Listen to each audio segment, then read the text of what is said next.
Yeah,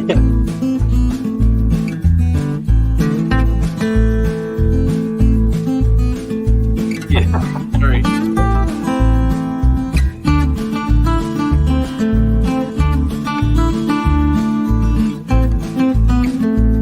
Whoa, this ain't going.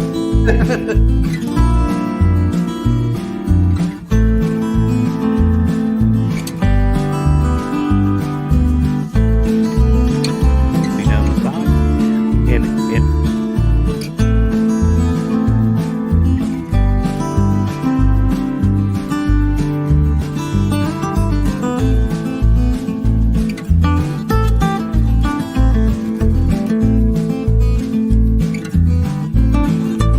but I appreciate everybody on the chat tonight for your comments.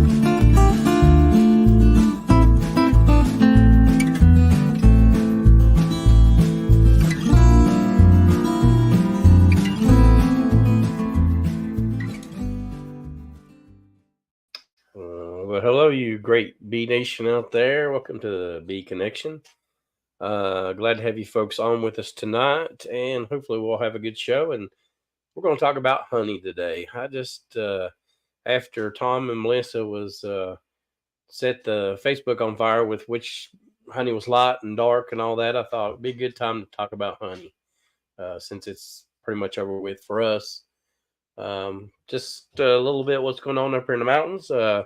Things are finally starting to get back to normal. Very little work to do up here, mostly repairing bridges and, a little bit of rebuilding going on right now. Some houses and stuff being rebuilt and worked on. So we appreciate all the prayers that we've received here in Creston, North Carolina, and for all the volunteers that's come up and helped us out, and also for Tim and Hannah, who raised some money for our for the beekeepers up here in our area. So we are donating money to them. We've got 3 people right now that we're trying to help out, and man, I'm sure there'll be more as the spring goes on also. So just to update, looks like we'll be close to $3,000, which is just absolutely amazing for a small chat to raise that kind of money. So we want to say thank you guys that are in the chat tonight. If you've donated, we appreciate that, and we're going to try to help as many beekeepers as we can. And bee-wise, actually on, was it Sunday, Amber? When Mama seen the swarm? Amber, Sunday? My mom seen that swarm. So we had several nukes that were in our bee yard that got knocked over, and I set them back up. And some of those nukes just didn't make it. Just got too wet. Small little clusters, 2 to 3 frames of bees, and we lost quite a few of those. But Sunday, my wife calls me up and says, "Hey, baby, you got a swarm out here coming into one of your boxes." I'm like, "Really?" And she said, "Yeah." So that was a blessing, and we actually caught 2 swarms. Where they come from, I don't know. But it's amazing to see God's blessing, and even though you lose something, he gives you something back. So hopefully those bees will be okay, and we're going to work on trying to get them ready for winter. So hopefully all that goes good. And we appreciate JW and Spanky being on here tonight. If anybody knows, up here in the mountains, we had snow this week on Wednesday night, which was crazy for us. And I don't think Spanky got any of that snow, but definitely the weather has turned off very, very cold, and we're building fires up here to stay warm. So hopefully the bees will stay warm also. So haven't messed with the bees, and hopefully we'll going to go visit some hives that we've got at another lady's house that need to be finished winterizing, and Queenie Squealer's pulled off and be done. So, yeah, I think he's got a picture up here. That's what it looked like on Wednesday up here. Wednesday into Thursday morning. That was crazy. So, right at an inch of snow. Definitely was not ready for that. So, no budget. So anyway, Spanky, how's your bees doing? Everything going good? Well, some of them look like they're really busy, and I'm noticing bees on actual flowers, which normally doesn't happen. That's how you know that it's winding down. They're hitting anything and everything they can find. Uh, so I don't know. I don't know how much nectar and pollen they're actually getting. We had a freeze. That's what we got down here last night was a freeze. So that'll wipe out a bunch of stuff that they were pulling from. The cathedral hive I went in it, and the last time I had been in it, I had mentioned that they didn't have any food stores, and I didn't see no eggs or larvae. The queen had quit laying, so I fed them. Well, I went back in there, and she hadn't started back laying, so it looks like they're going to fizzle out. Hmm. So I mean, it happens. She just quit really early, Right. and even feeding them, she wouldn't start back up. It always looks like JW's falling out of the chair. Ain't that funny, Spanky? Just barely able to, just barely able to stay on it.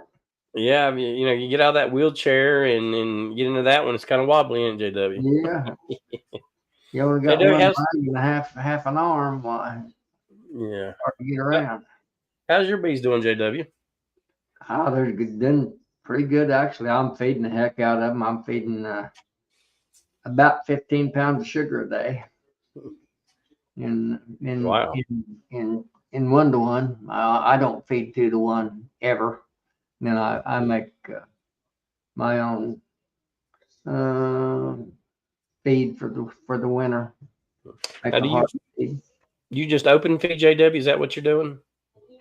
No, I actually, well, I don't know. It's not mountain camp type feeding. If you're talking about later on, I'm feeding right now. I'm feeding 1-to-1 sugar water still. Yeah. You feeding them on top of your hives or out in the open for everybody? All I use in your hive that I got off of you, Uh-huh. I've got 2-gallon frame feeders in it.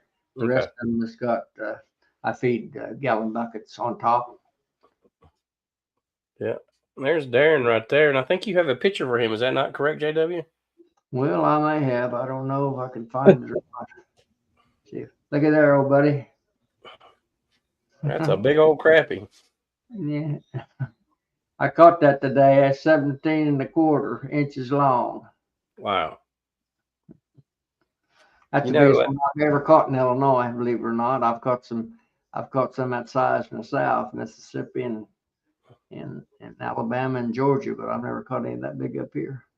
That's a big crappie. And that may be why Tom and Melissa's not on here. He doesn't want to get showed up by your fishing skills there, JW. So I'm pretty I don't keep anything that's less than 12 inches.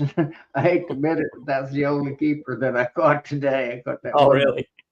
Got that one big sow. That was it. Yeah. I want to show that to Darren. Yeah. So if he's still on here, why? I catch one every now and then. It has to be a dummy. Dumbest fish in the lake, probably. Yeah. Darren says that's a really nice fish there, JW. Well, I don't do that. Like I said, he's one of a kind. They're pretty rare in this country. Yeah, that's what Matt and Cindy's saying. That's a monster. I agree with you. That's a big crappie. So I didn't. So Tom and Melissa kind of got me into thinking about honey and thought about talking about different things about honey. And they were talking about what's light honey, what's dark honey. And, they had a little kind of side bet about which one was which. And all I know is they showed up at JW's place and Tom hasn't been seen since. So I can't figure if he got buried at JW's place or if Melissa buried him somewhere else. But neither one are on here tonight. And they're actually at a farmer's market selling honey and some of their products. So they probably will not be on tonight, but they will be missed. but we're going to continue to talk about them behind their backs and talk about some sure. honey. So one of the questions I got for you guys and people in our chat, when you guys pull honey, do you pull honey and just throw it in an extractor and extract it out?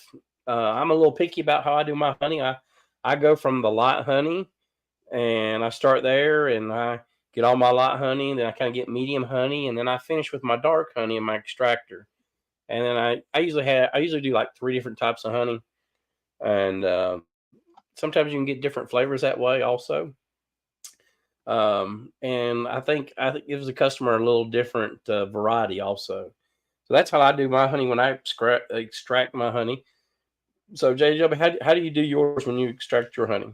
I throw it all in the same barrel, throw it in the extractor, and mix it all together. I don't sort it at all. You I'm don't old sort it. school.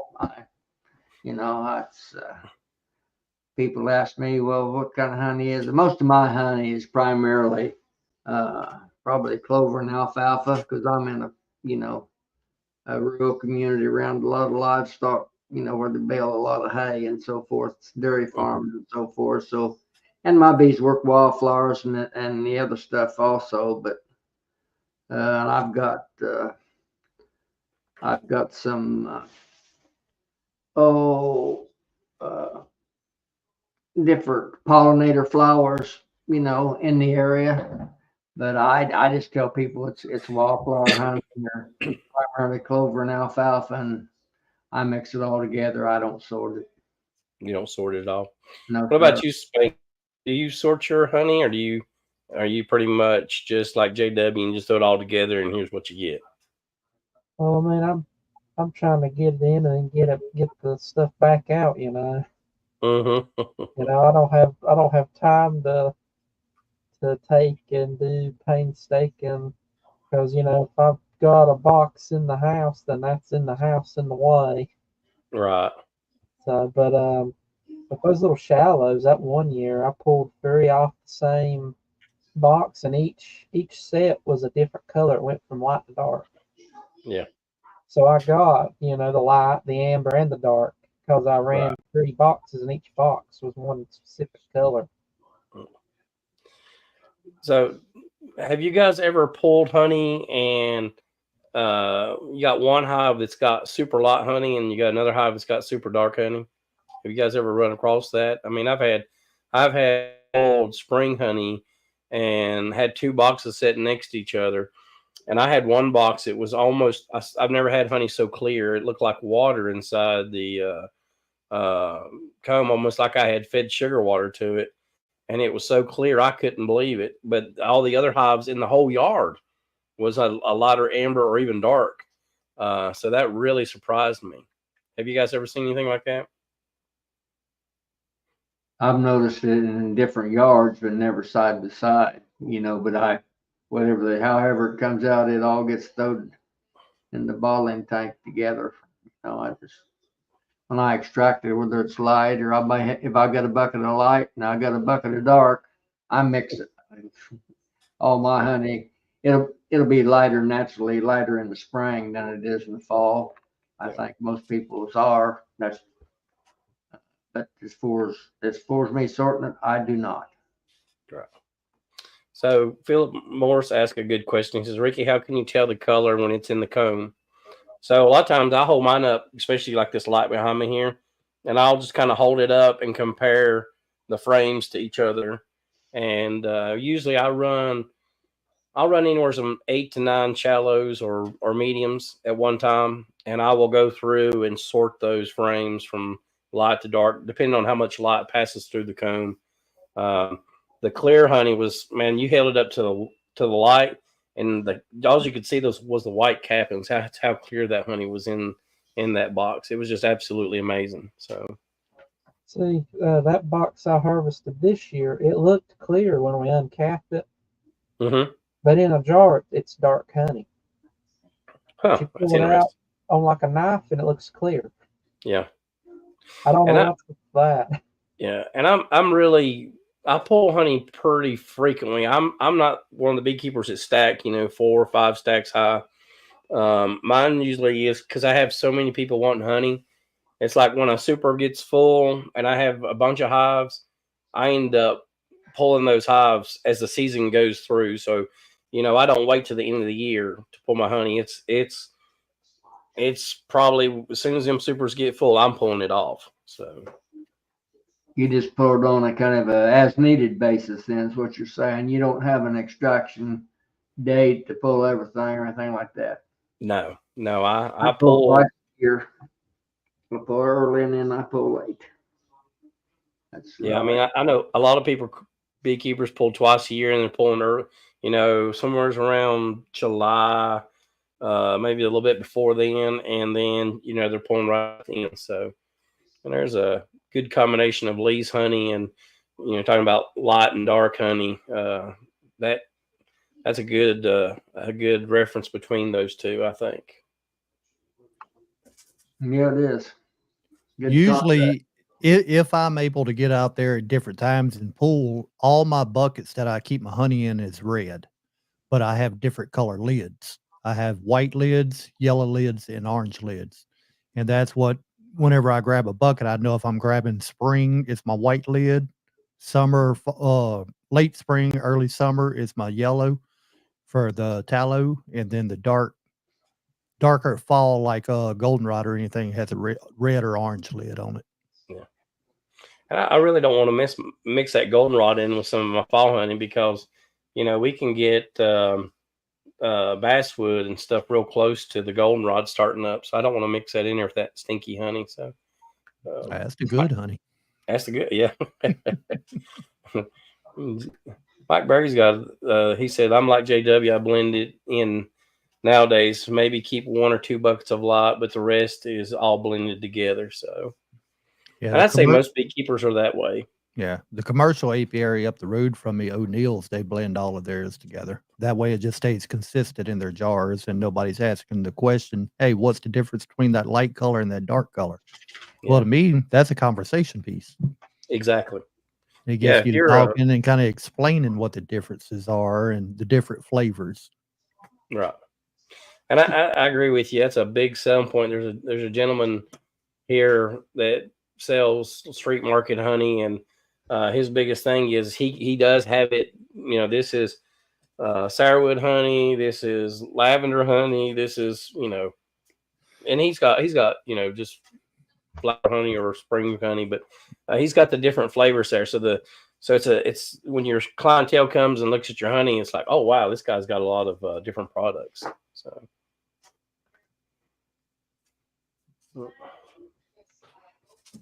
Can I start up some conversation concerning what kind of where's your honey come from? Can I interject and probably stir up a hornet's nest? Yeah, stir it up. Let's talk about All right. So the so-called expert tell me that bees can forage up to a 5.5 mile radius or 5 mile radius from the hive. If you make a 5.5 mile circle, do you realize how many acres of foragery you're covering?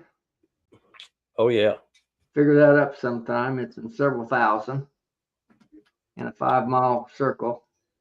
And where in God's name, green earth, is there that much territory? Maybe maybe up there where Doug Longman is, or Ian Sheffer up there in Canada, we've got section after section of canola, or section after section of sunflowers, maybe.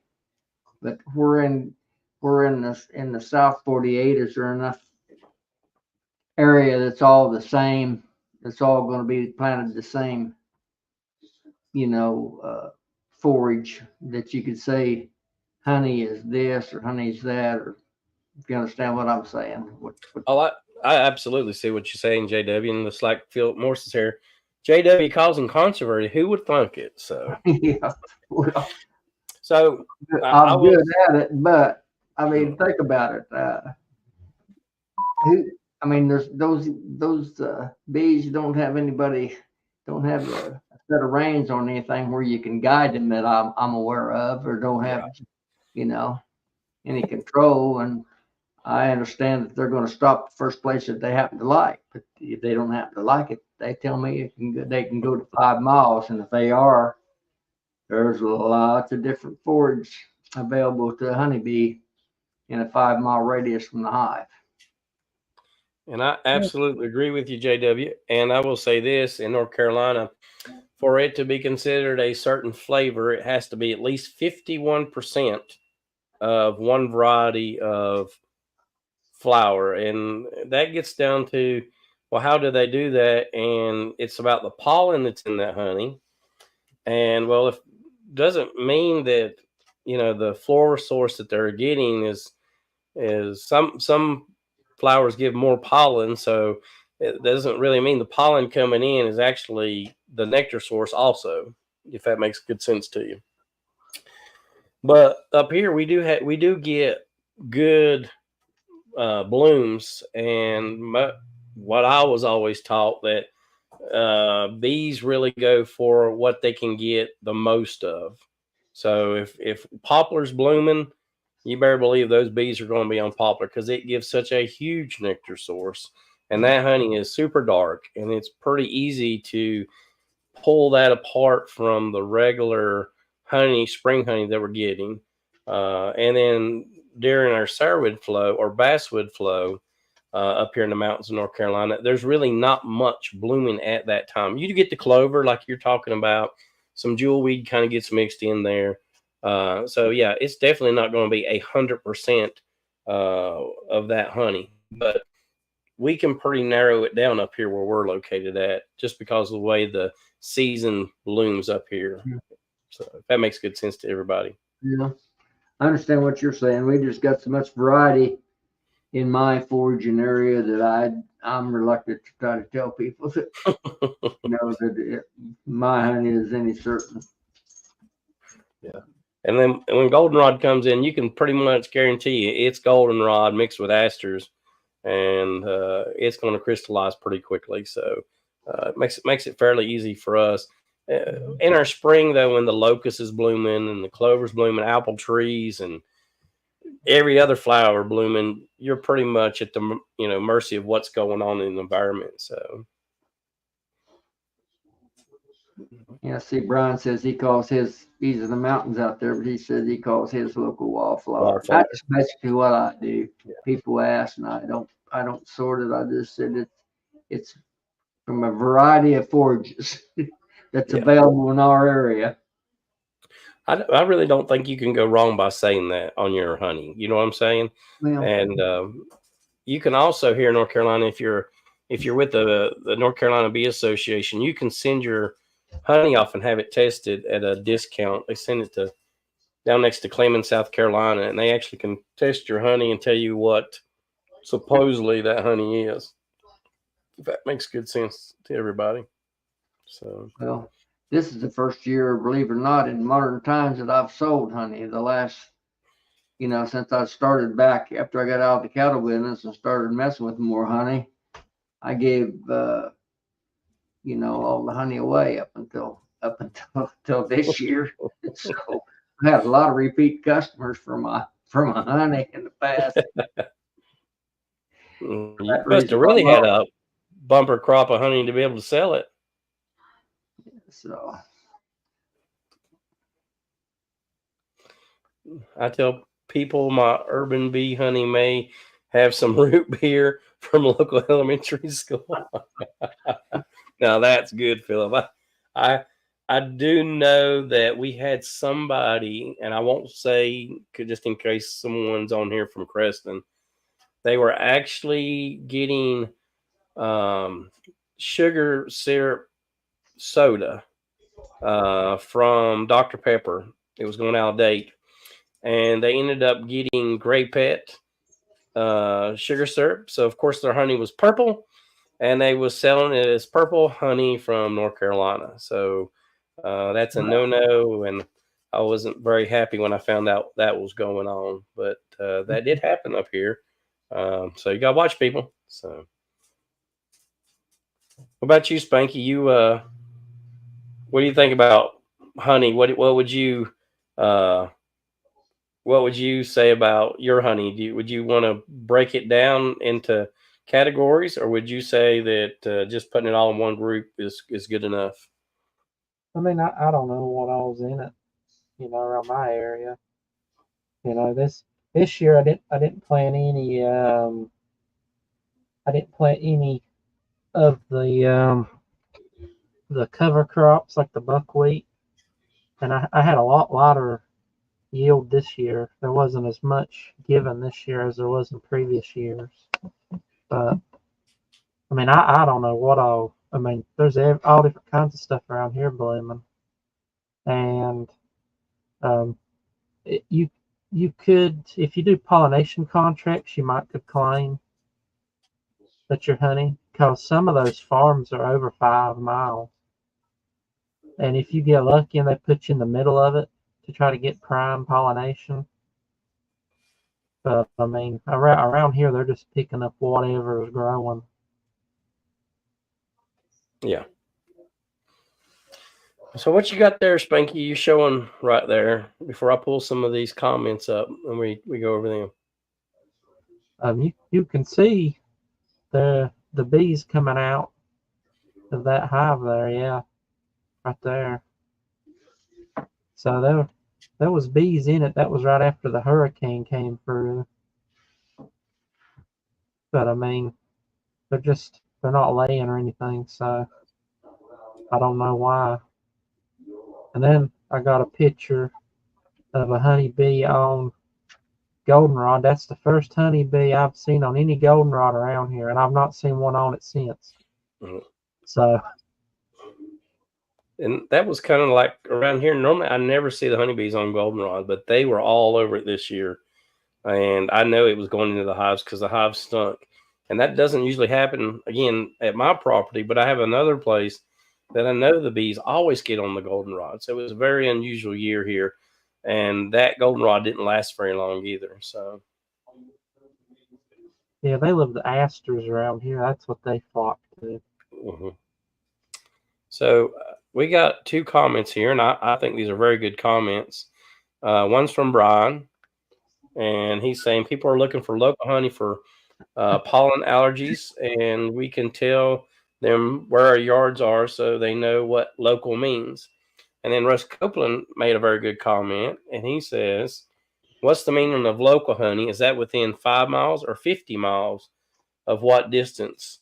And I really think that goes into, like we have locust trees here. Well, you go towards Tennessee, a lot of those locust trees you don't see. So if someone like me that has tree pollen allergies, that would be a good one to talk about and say, hey, maybe within 50 miles, this is the kind of pollen that might be in this honey. And then other things like, sourwood and basswood, depending on your soil content, again, whether those pollens would be there or not be there. But that's a very good question. So what is it? Is it 50 miles or is it within 50 miles? What do you think there, Charter, since you've come in here? Let me give you that question. I believe I'll say the agriculture department in Maryland say, I think it's 100 miles. 100, oh, really? 125 miles. Wow. They consider that local. Very interesting. So that was a good question, Russell, that you asked. And Brian was talking about local honey. So that's good things that we can tell for our beekeepers. Barry says it's 50 miles down there in the south. Hey, Jeff. So how you getting along, Ricky? We're doing pretty good up here, Charlie. Things are starting to get back to normal, and mostly bridges now being worked on and putting some of the roads that kind of slid off. They're still kind of working on them. They've actually put up red lights, which we don't have usually up here in the mountains, so that it goes down to one lane so that you're not meeting someone and running into somebody. And then a lot of houses that got swept away, a lot of people coming in and rebuilding those houses. So things are getting better for us, and the people that are coming up are now coming up usually on the weekends to help out, and it's usually not quite all through the week. So things are getting better for us. Yeah, I had a notification today. I don't know how I get it, but classes are retaking back in Appalachian College today. Yeah. So Amber's been out of school for 3 weeks, and they have used all the schools for housing and for supplies coming into the county. So they're hoping to get the kids back to school this coming week. But again, the roads are in such bad shape that they're scared to get the buses on. So that's still, they're getting App State going, for the college, but I don't know about the elementary schools, what they're going to do there yet. They got to get a lot of supplies moved out of those schools. So. Right. Yeah, Brian from Flower Street. Yeah, no problem about the link. We ran one of my other B meetings tonight with a speaker. Hopefully, you enjoyed the speaker tonight, Brian. Yeah, here I don't know. First, what's happening here? The last week, the bees pretty much licked my feeders dry that were left on the hive, and I mean, they had slowed down to the point where it took them 3 or 4 days to take whatever fluid I would give them. And I had leapfrogged the ones that stopped taking it, and the ones were still taking it. I would dump that into those and take the feeders off and close the hives up. And Saturday, the last 3 feeders were taken off. So everything's closed up, back to normal. It's been no higher than the 50s here all this week, temperature wise, and in the 40s at night. And then you were getting snow down there in the mountains. Yeah, we got about 1 inch of snow here where we was at. It was crazy.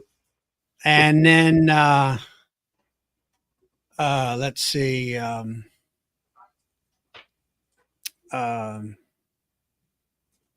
What else am I doing?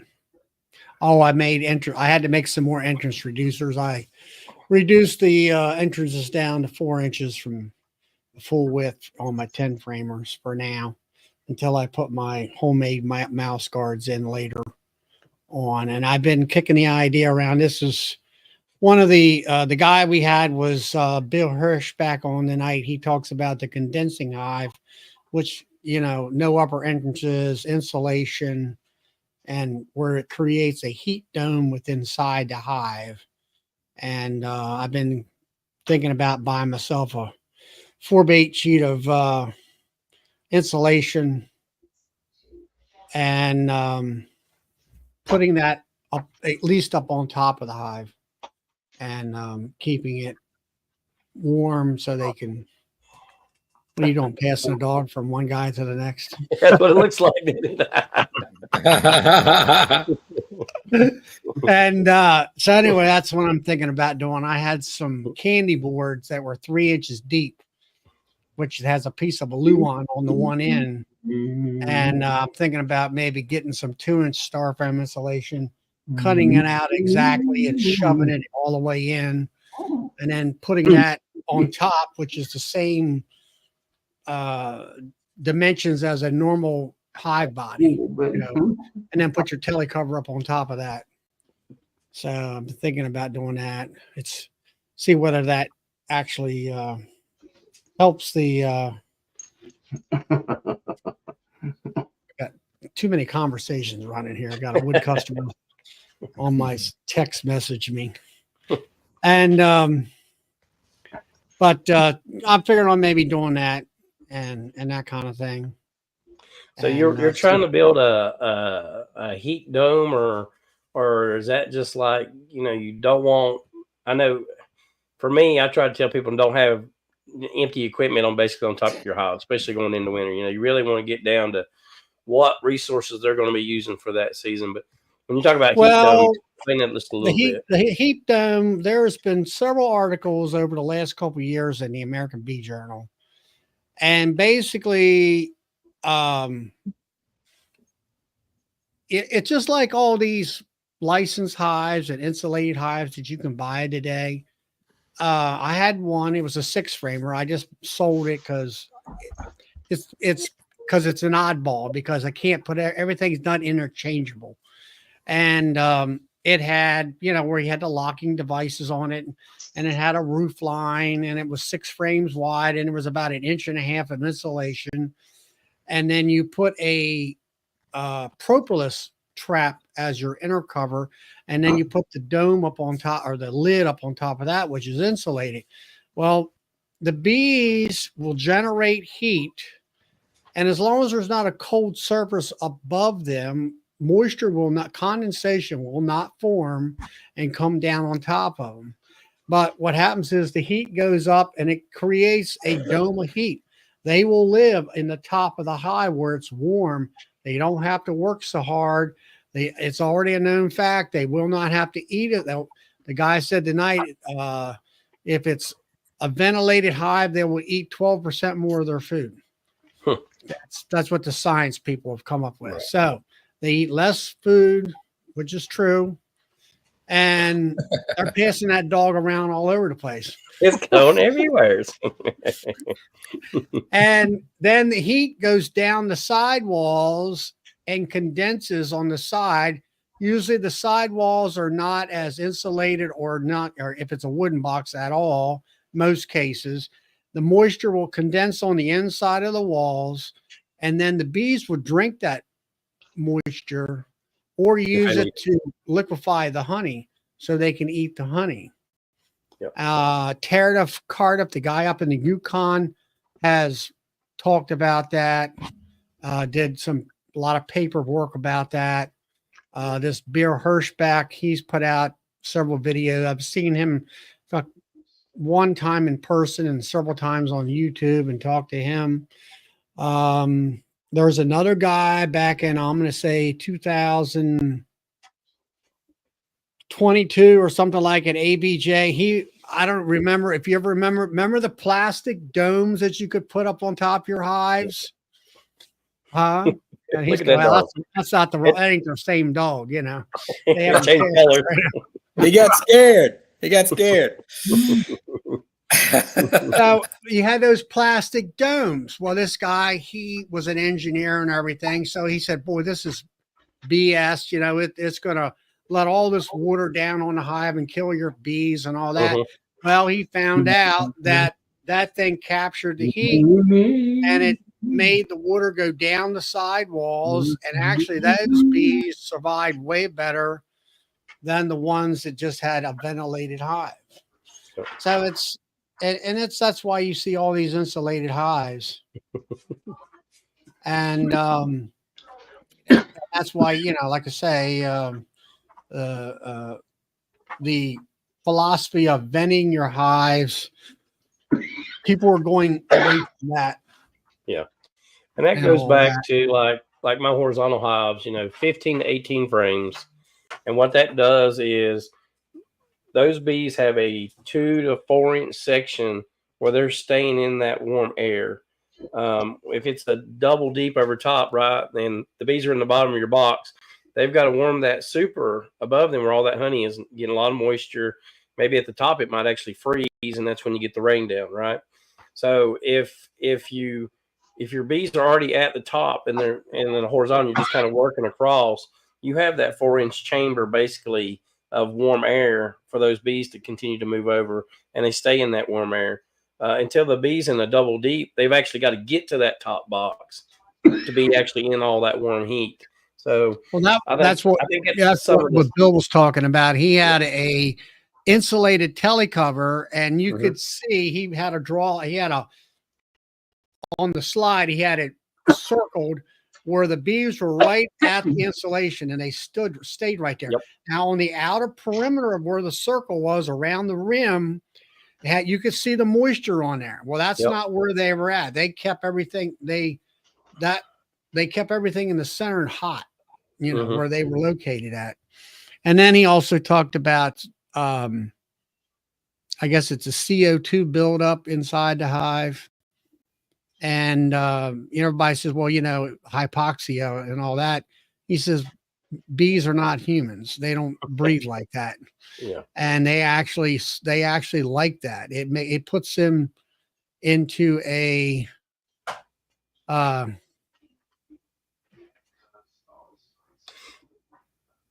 they all DC die says, from wet. yeah, when he seals all his hive up like the science recommends, they all die from wet. And I think that goes back to what Charlie's saying, having that top, like if it's the foam or whatever, like even with my horizontals, there's an inner cover, and then there's a big chamber inside there, and you can even put that with blankets on top. So you're not getting that like soda can effect where you set it out and it's sweating down. Right. Because you have that insulation on top, and that doesn't drip down quite as bad. I think that's maybe part of that, what Charlie was saying earlier. Yeah, it's an insulation factor is what it amounts to. Yeah. So Yep. I don't know. Like I say, and then I sit here and think about, well, I've been doing it with I got little wooden shims in there, which just jack that lid up just a hair Yep. and let that air out. And I've been getting through the winter Just was fine. for the last 15 years. Yeah. 16 years. Hey, Philip Morse, how you doing tonight, brother? I'm doing good. How you guys doing? Not too bad. Not too bad. So you had some good comments about honey. So exactly how do you do your honey, Philip? Because you kind of separate yours out. Is that not correct? Yeah, I that's the way I market it. It's called small batch. Yeah. Honey. So yeah, whatever I take from one yard or another, I just know what it is and I sell it that way. And I don't mix fall and spring or Richland and Capel or whatever, but Right. and that gives me several things to offer at the farmer's market, and we get to talk about the different flavors and all that. Where it kind of messes me up is when I start running out of one. I have to get creative at that point. Yeah. But and what do you see that sells the best? What flavor of honey do you think sells the best? Do people just gravitate to the lighter honey, or are they picky and say, no, I like the darker, richer honeys? What do you see at those farmers markets? well, what I see in the spring, some people are just wanting it for allergies. So they're not going to deviate from the Capel honey and pick the Richland. But I also have people that say they want the Capel and then they try the Richland and they fall in love with that and that's all they want. But they're generally not doing it for allergies. They're just doing it for flavor. But between the spring and the fall, what I find is about 25% or so of the people prefer the fall honey in the spring. But as it gets later and cooler, that's flipped to about 50-50. Interesting. Prefer the fall over the spring. I don't think it ever gets to where they prefer the fall over the spring by a majority, but it gets really close to being.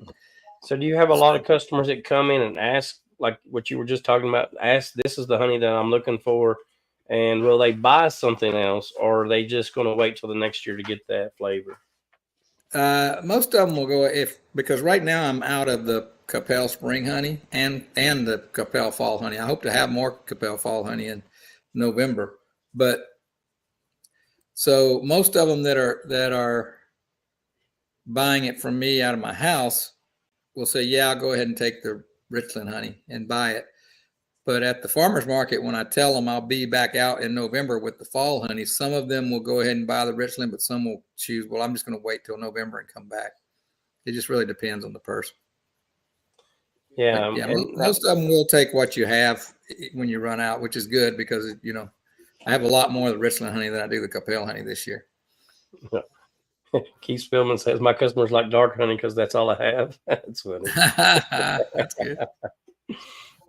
I tell you what, I don't seem to be able to keep a lot of honey, but that's not really my goal, is really to get a lot of honey. But I'm seeing that, there's certain honeys like the Sourwood that's I can get almost double the cost for it. So I've been a little bit more picky and trying to pick up some of that kind of honey. But for the most part, I just I'm trying to make dukes, queens, and, just keep my bee yard growing. And I haven't really, tried to get into selling a lot of honey like you folks have. Yeah. So when those flavors you're talking about, is that flower types? Because I've never heard of either one of those that you was just explaining. Maybe it's just because I'm from the mountains and we don't have those sorts of honeys. But The What do you town mean? they're coming from, in Philip, aren't you talking about Yeah, I'm talking about farms the town. and home? Yeah. Yeah, let me put this dog down. I can show you my little map that I show people. All right, Okay. Mo, you got to get down, buddy. He's a fat little dog. He's heavy. He's don't happy to wanna be get with down Daddy. either. He don't want to get down. All right. Let me see if I can find it. Yeah, I have a banner. Let me see. So let's see here. Let's see. It says, let me back it up here. It says how local on it. It's got the Mhm. state of Texas, and it's got, Dallas, Fort Worth, Houston, those places people recognize, and it's got my 2 locations Okay. on the map. And I'll just go ahead and give you my sales pitch. Maybe somebody can use it, but I tell them, I said, I have bees here in Capel and I have bees in Richland, Texas. Richland is about 80 miles south of us near Corsicana, which most people recognize that town. And I said, I don't mix the honey together from location to location or season to season. And then I said, hey, I want you to try each one. And then we try each one and we talk about how the flavor changes and all that. And it changes significantly between Capel and Richland and fall to spring. But the tricky part is I have to quit selling honey about Christmas and hold back some fall honey so I can do it again next spring. I can't just sell out. Right. So Charlie, you end up with, I know when I was up there at your place, it looked like in your jars and bottles, you had different colors of honey. Was that on purpose, or is that just, you was just getting whatever honey that you was getting? Because it looked like maybe you had a light and a medium honey there when I was there. Is that correct? It changes. This year is dark because locust was sort of rained out of the bloom, and then it stopped raining, and then it came back a little bit, and then poplar was kicking in.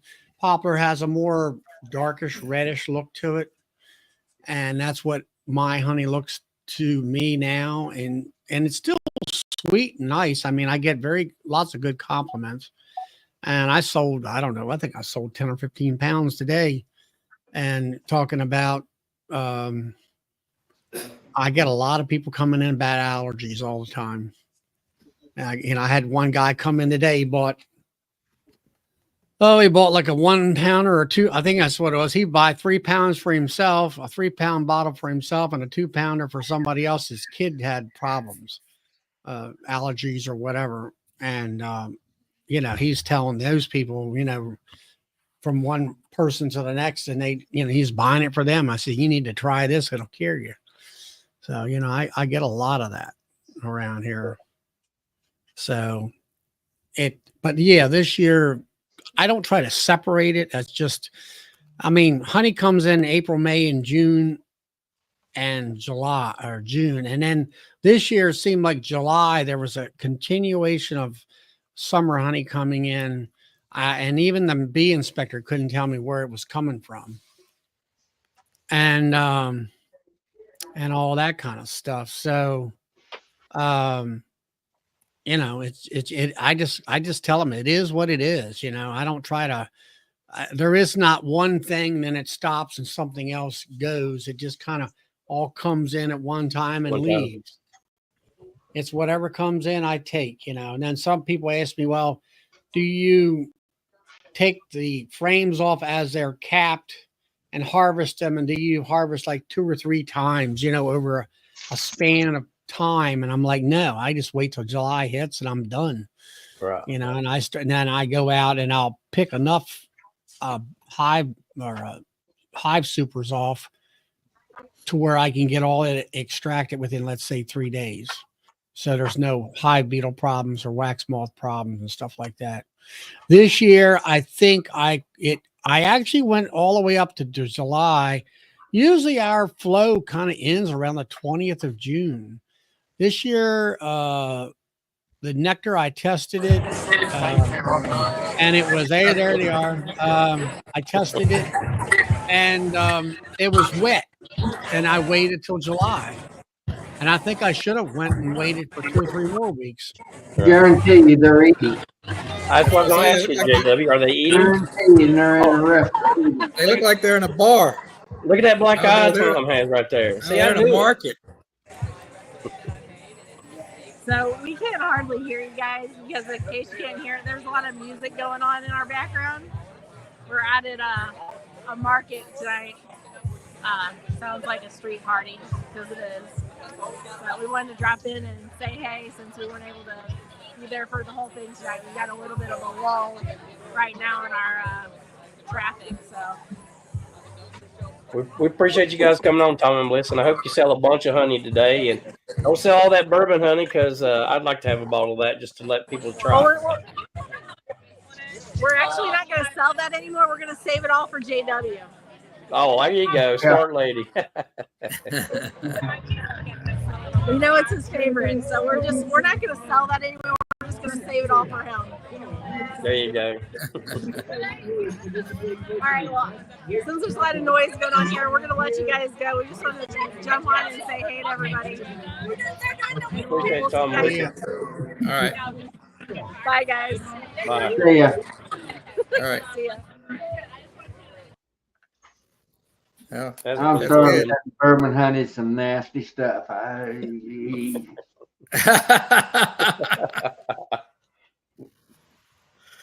can't develop a taste for that kind of stuff. Yeah, I'm right there with you, Rodney. I'm definitely not going to back talk her. And Tom had posted something about my wife would say I'm like the best husband ever or something like that. And I decided to post that on my wife's Facebook page. And she sent me a message. She wrote a nasty comment on it, and then she erased it and didn't want to think that I was mad at her, but she had just seen what I had posted. So Tom can definitely get you in trouble very quickly.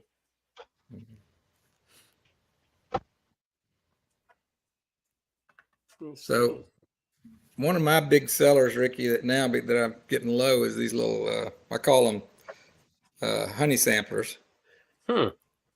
And they're like 3-ounce jars because I'm getting low, but here I got one that's open. I can show you what's in it. Back this up. So yeah, that's the dark fall honey there. Let's see, it should say fall on there. There we go. Yeah.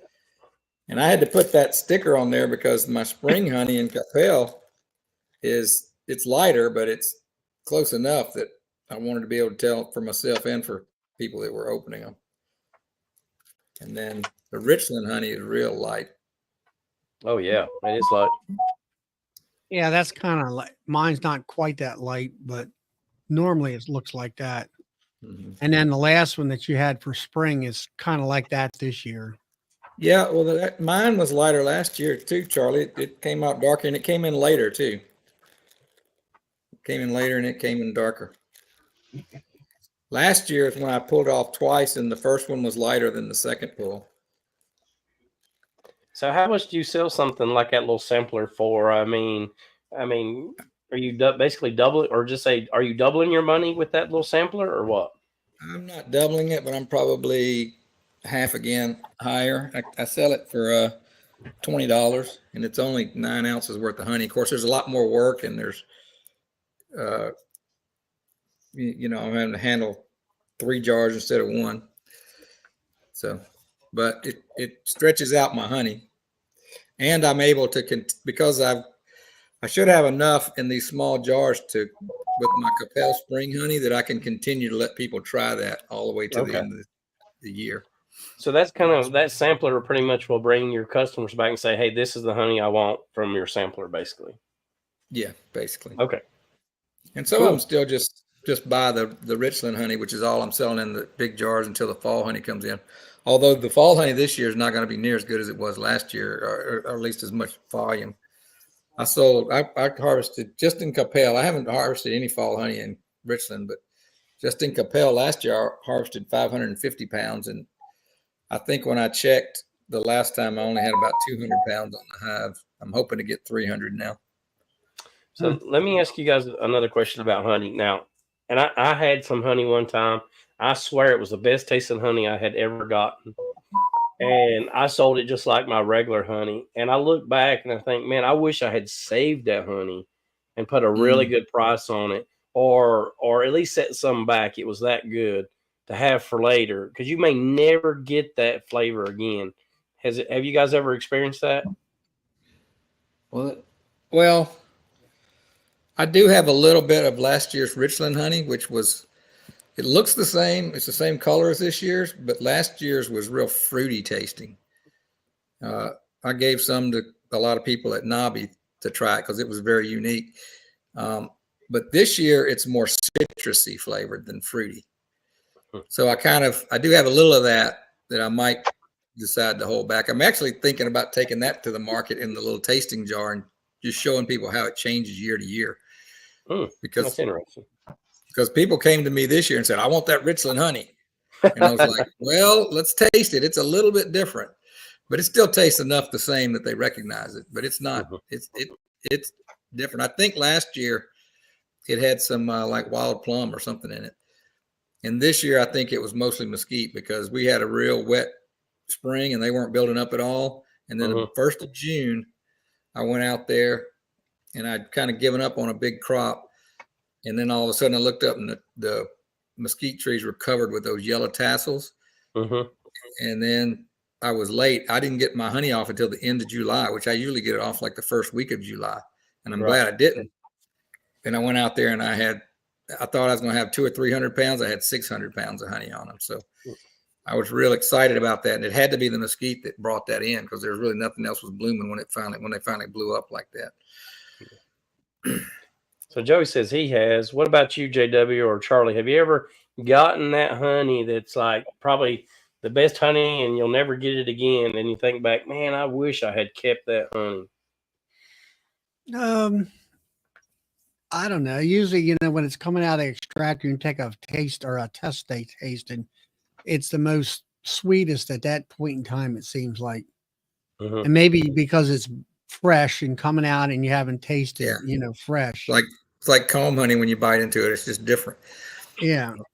And I'm not really sure if your honey customers really appreciate or understand that. They're not that much of a connoisseur, I guess, of it. I'm not sure. I'm sure they just consider it honey, but so I mean, that's the one thing I'll have to say. I always get a comment on mine.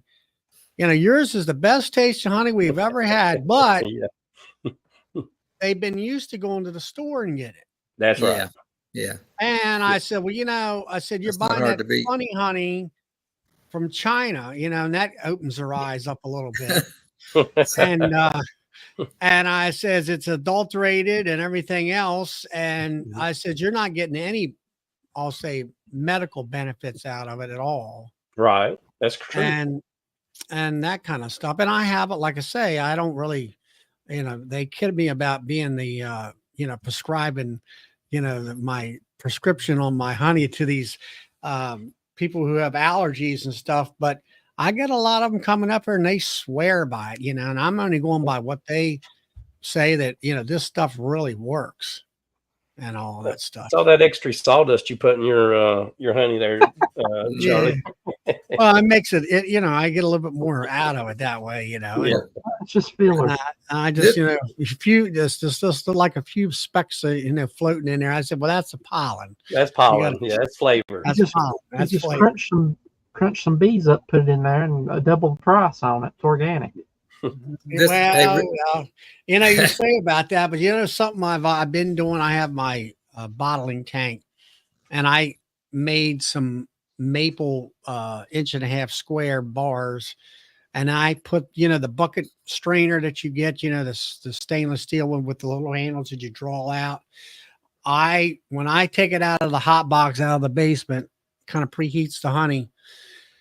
And I'll pour it through that screen again, even though it's been through that screen from the extractor. I poured in 110 pounds of honey here last week. And the second bucket, here goes the bloop out. And I'm like, what was that? And here it was a bee somehow had crawled over, the bucket and got in there. You get a bee in your house, they'll find their way in your honey bucket, so for sure. Yeah, well, he was fermenting the honey a little bit there. And but luckily the screen caught all that trash. And the only other time I had when I first started this, there was a wood chip, and it looked like it had to be anything I could think of was off of a wooden frame, where it snapped off or something, and it caught that. And so from now on, I always pre or refilter my honey through that screening, just in case there's anything going wrong. But I don't know. I mean, everybody talks about, heating the honey. I keep mine. My bottling tank runs between 86 or 88 degrees to 94 degrees. And it keeps it from crystallizing. It also makes it flow out of the one drip valve into my bottles really good. And yeah, it works fine with me. And they talk about the color, it'll discolor over time, I'm sure, especially if it's 100 degrees or something like that. But I don't think that it's like I tell them, I don't heat my honey, I warm it. Yep. I said, it's just like straining and filtering. It's two different things. It sounds like the same, but it isn't the same. A strainer's, like the stainless steel bucket strainer. A filter is like that thing you see in these big honey houses that they pump it through. It looks like an oil filter, which has got like a sock or something in there, and it takes all the goodness out, all the pollen and everything else. So, and then in order to do that, they got to heat it hot. Okay. Go ahead, Ricky. Ricky, this honey right here, this honey won a major award, major honey contest this year. So now mine looks about like that this year because for your viewers only, if they'll send me $100, I'll send them a jar of this. Okay. This is award-winning honey.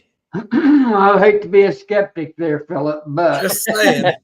I don't know. I think you could probably get a better deal from Charlie. This is pure. This is pure all. So I'd like to share something with the chat. This is an ideal I've had, and for the last 3 years I haven't done it. So you guys can tell me whether you think it would work, it wouldn't work, or would it even be worth doing. But for us up here, early February, we can tap the maple trees. Yep. And what if a beekeeper, and I was going to do this experiment, would take the sap from maples and put that on my hives and make them drink straight maple sugar, water, or whatever. Now, I know that sugar content's kind of low, and I actually even thought about boiling it down so it would be a thicker content and then putting it on the bees. But them store that honey up, and you would actually have a true maple syrup honey and sell that for like pancakes and stuff. You think that would work? Would that be possible? Is it going to be too cold and that won't work? So I've pushed this ideal around for the last 3 years, and I find like, well, I'm just going to tell people about it and get some comments, or maybe someone else will try it and tell me that it'll actually work. So what do y'all think? I think if you did it during kind of a dearth, when it was warm enough and top fed them, and just kept putting it to them, I bet they would take it and put it in and store it. So this is in February when it would take place. So they wouldn't, basically only the maples will be the only thing blooming at that time. And that's when we tap those maples, because you got the syrup coming up the trees. There's no leaves. There's no flowers for those bees to get to. So that would be the only source those bees had. The only problem is it gets still back down into freezing at night. So that would be my biggest drawback. But you could technically maybe you save the syrup over until it warms up a little bit and hit them right first part of the warm spring. Yeah, and you'd have to pull that honey off right away. You couldn't leave that on to mix with any of the other syrups. You could also do black birch that way. You can actually tap it, and it would have a real minty flavor to it. So that would give you another flavor that would be something on the market that nobody else would have. So I think that would be pretty cool. Like, Texas is saying there, that would be really cool to have some maple flavored honey syrup, maple syrup flavor on your pancakes, You might could call it maple syrup processed honey because the bees have processed maple syrup. Yeah. And then there's no confusion. Although the state might say you couldn't, the state might get mad if you put honey on there. Yeah, because maple syrup is actually governed really hard. And then something else is the guys that actually do the maple syrup, you spend a lot of money trying to cook down that syrup, right? Well, the bees are just fanning it off and it's taking it straight down to sugar. So you would save money by letting your bees eat that, and they would be boosted, ready for spring, right? I mean, I wouldn't call it processed because you're Maple- not processing it. The bees are. right. Well, that's Maple what I'm syrup saying. is It's the not real maple stuff. syrup, Oh, go ahead. and it's not maple syrup anymore. It's had a process done to it. Right. I wouldn't call it maple syrup. I would call it maple honey, period. I don't know if you could sell it as honey. Well, you'd Sure have you to check North It would be Carolina's honey, though, rules right? on that. Yeah, the bees made it into honey. Well, there's rules about selling stuff claiming it's honey if it's had certain things done to it. Yeah, but you ain't putting sugar into it. You're putting Well, your well now I maple. could You're throw sugar taking the- cane. I could take the sugar cane and put it in water over a fire and then put it in the hives. And how is that different from buying granulated sugar, putting that in water? You could and say then you putting could it to the hives? call it cane sugar honey, and I think you're okay. Cane sugar honey, yeah. Yeah. You know, That doesn't real maple syrup sell for about as much as honey or more anyway? Yes. Or yeah.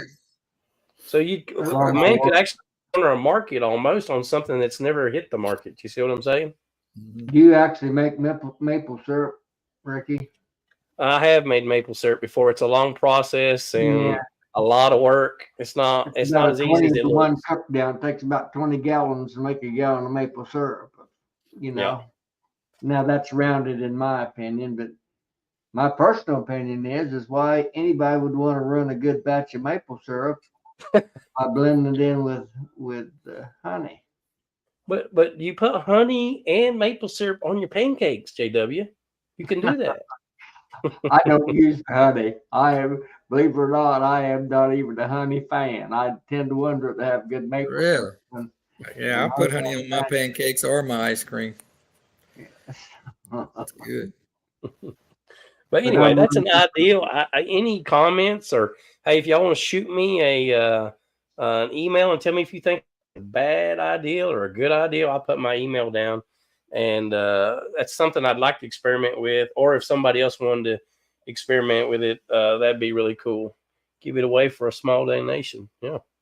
So let me ask you guys and the panel there, if or the viewers, if they've had this question. I get it at least 3 or 4 times at the farmer's market.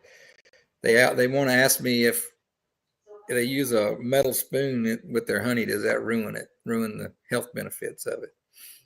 I've heard that here recently. It's something about it, a chemical reaction to the metal or something like that. But I don't think it's if it's sat there for hours on end, maybe, but you're picking it up and you're putting it on and you're done. I'll tell you my opinion. I think it's all an old wives' tale from back in the day when you had your sterling true silverware, because that stuff did have and would react with the honey. But I don't think this new stainless stuff. I would be doubtful that chemically it had any effect upon it. What about you, Spanky? There is an effect in the ice cream actually. I think it's Eddie's that has the they don't sell it in the squares, they sell it in the round cardboard containers. Their taste tester uses a golden spoon because of that. Because gold, you can't taste gold. So he gets the true taste of the ice cream.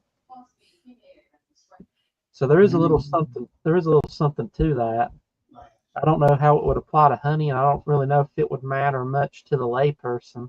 I would say it's like JW says, if it's like, quote, silverware, real silverware was made out of silver and like also maybe like Hope says about pewter days, back in There the we day. go. That's what I was trying to come up with. Thanks, Hope. And that old pewter silverware would have even if it set out, it'd have a coppery swing to it when you stick, that's back in the olden days. You younger guys wouldn't know anything about some of that stuff I'm talking about there. Yeah. Yeah. And Joseph Rollins when it brought a comes lot to of ice, our honey in stainless steel tanks, so. when it comes to ice cream, the higher the butterfat content, the better it tastes. I don't think this stain, like I said, this new stainless, about everybody's got stainless bottling tanks, either that or they're the extruded plastic, buckets. So Clay's talking about what's that about clay, about honeys being stored in metal drums. Yeah. It is. I actually have a metal drum here, but I believe the drum that I have did have some type of coating on it. I'm not mistaken. Yeah, a lot of the stuff like the soda cans, they have a food safe coating on the inside. Yeah, I think most of the 55-gallon drums have coating, food safe drums. But yeah, like you said, Charlie, butter, everything tastes better with butter, right? Absolutely. Yeah. But I always I used to tell the scouts, butter flies. Yeah. Blaine saying, what did he say? I've never met someone that, I've never met an ice cream I didn't like. Yeah, Blaine's going to target that one. Amen, brother. Speaking my language. 2 to 3 people at a show asking the same thing. Yeah. And Tom and Melissa saying that happens. Then they ask about the spoon. Mark says, I have tapped early and the bees eat it out of the bucket. It gets used up on because they rinse so much brood that time of year. Okay. That's interesting. So Mark's saying that maybe my ideal would end up just making the bees raise brood and they wouldn't actually put it up for honey. So that'd be interesting to find out. Well, that all depends on how you feed it. Well, true. Because, and if there wasn't a lot of pollen coming in, maybe they wouldn't be making a lot of brood. But still, there goes, I wouldn't know. Talks about food grade epoxy coating. Yeah. Yeah. Yep. Yeah, Manuka honey, $35. Yeah, but then we have spotted lanternfly, which is better than Manuka honey when it comes to antimicrobials. Yeah, and you leave it on the bees. You don't capitalize on the cure-all. Yeah, better than Manuka. Maybe I should start doing Manuka or lanternfly honey. Slap that better than Manuka right on it. That's right. Put it on there. It cures wingworms, cancer, you name it. One of my favorite people, and I don't know of anybody besides me, there's probably no one on the chat besides me. My favorite is sassafras tea. Anybody else know what sassafras is? Yeah. That's good, ain't it? Sure. That's root beer, isn't it? Yeah, root beer, yeah. That's similar, but you boil up the roots and make an extract and make a tea out of it. That's my favorite tea. Well, yeah, that's where sarsaparilla come from? Well, I don't know. That's what I tell people, Charlie, but that's all BS on my part, mostly. I know that people will make homemade root beer with sassafras roots, and they'll put sugar and boil it down. So I had some Amish root beer up there, but they didn't put enough sugar in it for me. Yeah. DC asked, he said, can you keep honey in a wooden barrels? And the guys that do the bourbon honey will tell you that that honey will leak through the cracks of the barrels.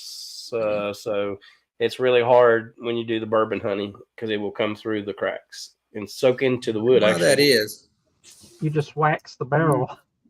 Yeah, it actually, I think it what happens with a wooden barrel, when you put the liquor in or whatever, it actually pushes the seams together tighter. And when you put honey in it, it actually draws out the moisture out of the wood. Yeah. And it opens it up. Okay, that makes sense. Because Mhm. if you see bourbon barrels, I saw something on YouTube today where the guy says every once in a while one will leak a little bit and it'll drip down on the other, but it'll seal itself off before it leaks out too much. Well, basically, the barrel wood expands and seals itself. Yeah.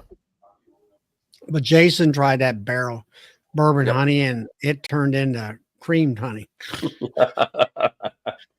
Yes, he did. Oh, really? That's interesting. Yeah. It Darren said the same crystallized thing. inside. Then he had to put a heat blanket around it. Ricky, how long does that maple syrup last before it goes bad? No, I Really Yeah. want to get that cooked down within 2 weeks, or it'll actually sour out, Spanky. And a lot of these guys will tap several trees with lines running. So you can get a lot of maple syrup in a very few days. Like I was getting a 5-gallon bucket maybe every 2 days with 3 taps in one tree. So, but you definitely want to And cook that down. It will sour out. So did you have those lines with a vacuum on it and all that stuff and sucking it? No, I didn't try that because it was just a project for me and Amber to do together, my daughter, and I wanted to cook it down. I brought the family over. We had a cookout, and it was cold outside, and we started at 4 o'clock in the afternoon, and I don't think I got done till 1 o'clock that night. And I brought the honey to finish cooking in the kitchen. And let me tell you, folks, your wife will be mad because the moisture coming up still has some sugar in it, and I had the whole kitchen so sticky. I was not my wife's favorite person at that point in time. So Don't you have to stir it continuously? didn't actually have to stir it. No, it actually it's boiling, it's moving. So I don't know. I think maybe I used an aluminum pot. I don't know if that was correct to do that or not, but it didn't have no problems with it sticking or anything. I know here and where my mom grew up in Tennessee, they would do cane syrup, sugar cane, and they would run it through a press. Yep. And then they would put it in this huge, it was like a 12-foot diameter cooker, and they'd build fires under it, big metal pan. Mm-hmm. They Was would that always cane have, or was that sorghum? Or molasses. That's molasses, Philip. Okay. What you're talking about, I think that's not. okay. But they were making it with sugar cane. I know that. Yeah, Is that that's molasses. okay? Yeah, they were cooking it real slow, but What the old timers call that, blackstrap molasses. they had a horse and a pole, and it was stirring it, and the horse would just walk in a circle for hours and hours while they cooked it down. Okay, you're right. That was molasses. Well, actually, black molasses is the byproduct of white sugar. Oh, is it? When you like down here at Domino in Baltimore, I had a friend of mine had a trucking business, and he would pull a tractor and trailer load or a tanker load of molasses. Again, that's the byproduct. And then they would, I don't know. I think they used cattle industry uses it, right? JW. Yeah. In the feed, they use it. They put it in the corn feed and whatever to sweeten things up a little bit. Horse I know feed. that he would take some round bales out there and have a little bit left in that tanker, turn the pump on and go shh like that. And the darn cows just, it was crappy hay. And boy, they licked it up clean after that. Have you ever done that, JW? Sprayed molasses on your hay so they'll eat it? I have. Really? Yeah, I have, believe it or not, Wow. yes. Interesting. In Yeah, they 2012 in Illinois, with my cattle in Illinois, we had a drought and there wasn't any hay, and I actually took corn stalks and run them through a ensilage chopper, Mm-hmm. covered them with molasses for food stuff for my beef cattle. So yes, I have.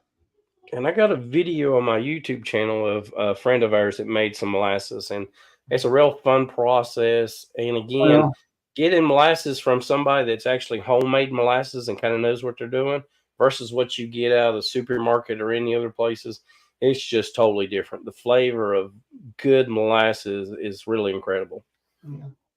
Now, what about, I've seen them on video where they have a sorghum and they do the same process where they boil it off and they kind of make like a sorghum molasses, or And that's a molasses too, though, Charlie.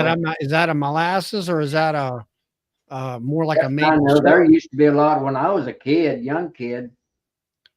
My dad was a big molasses lover. He wanted to eat it, you know. And we went around. There was lots of mom and pop little sorghum mills around the country. Some of them use cane, and some of them use, you know, actually use sorghum grain to make different types of molasses.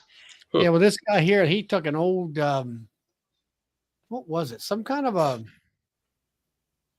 field chopper or something like that, and somehow he modified the damn thing and cut it, and I don't know, put it out into the thing. I forget what it's up around where Cayman lives, around Tennessee somewhere. It's East Tennessee, where it's located at.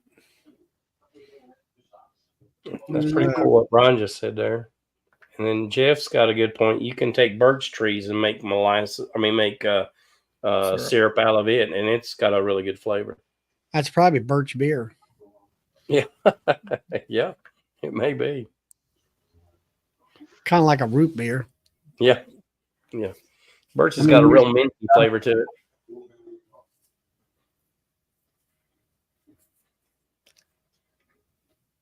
We got river birch here, but I've never heard of it. You're serious? I've never heard of a birch beer, you know, ever before.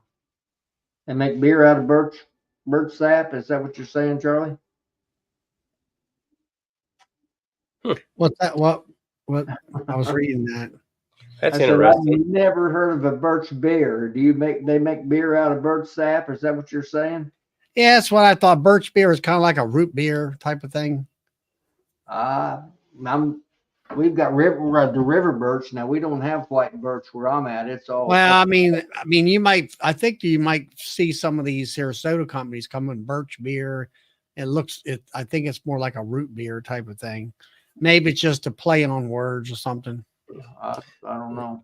I got a question for Longman Apiaries, and he makes a pretty good point. Maple syrup is not maple syrup. Maple tree sap is not maple syrup. If you evaporate the sap without heat, you don't get maple syrup. So if I'm adding maple sap to my bee colonies, I'm probably not technically getting maple syrup, but I'm getting some kind of maple flavor to the honey. Would you all say that's correct? Would you say that's right, Longman? That's Doug Longman. He's from Saskatchewan. Yeah, they have to be cooked down for it to become a syrup, you know. But it's about a 41 to 1. It takes several gallons of tree sap to make a gallon of syrup. Several gallons. Mike says he's from Michigan up there. They probably make more of it up there than I'm aware of. But he says 40 to 1, 40 gallons of sap to make 1 gallon. I know it takes a lot of it. Yeah. You have to have a lot of taps. My dad used to have make maple syrup, and I hated it because he had to carry those buckets around through the woods and change them out for the tree taps, so forth. Yeah, I don't know about the cooking it down, but the FDA has a little thing that walks you through what is honey, and what they define as honey is a thick, sweet, syrupy substance that bees make as food from the nectar source of plants or secretions of living parts of plants and store in the honeycombs.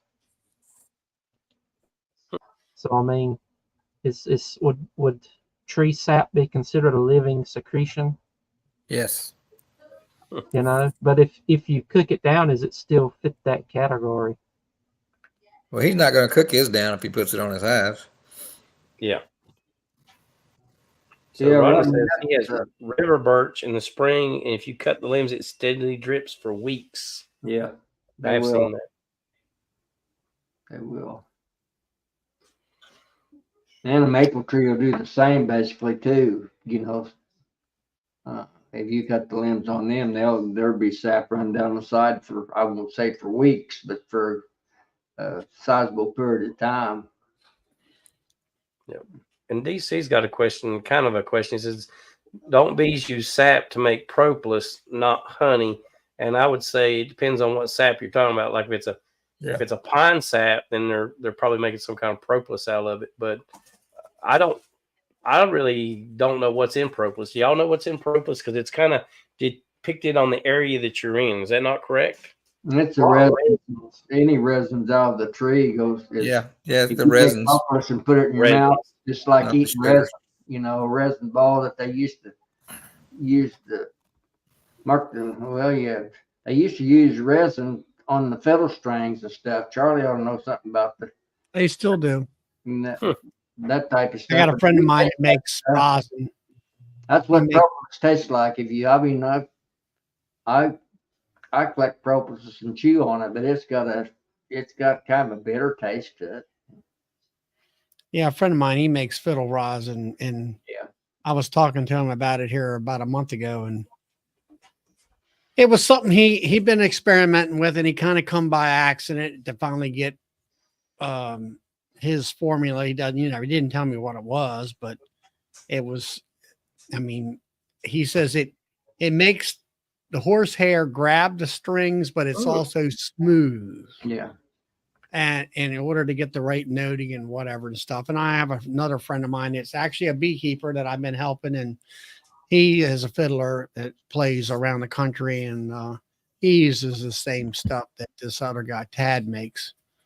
And I don't know. I mean, like I say, that's why you'll see a fiddle is got like white dust on it. That's what that is. It's rosin. You're trying to get it to grab, but not break the string either, or break the horsehair Mm-hmm. and all that. Well, guys, I'm going to call the chat there tonight. I tell you what, I sort of appreciate the comments and about honey. I have learned something new and something about some other products that I didn't know about. Philip and Charlie JW, appreciate you guys coming on tonight and being with us. And again, I do appreciate everybody that you guys have made comments in the chat. Those really do help me learn something new every time I'm on here. And remember, tomorrow night's Charlie's channel, and get out there and support Charlie. I know I sit in and listen to him some nights, and we will see you guys next Thursday, and we'll pick another topic and enjoy it. So until next time, we'll see you then. Good night, y'all. See y'all.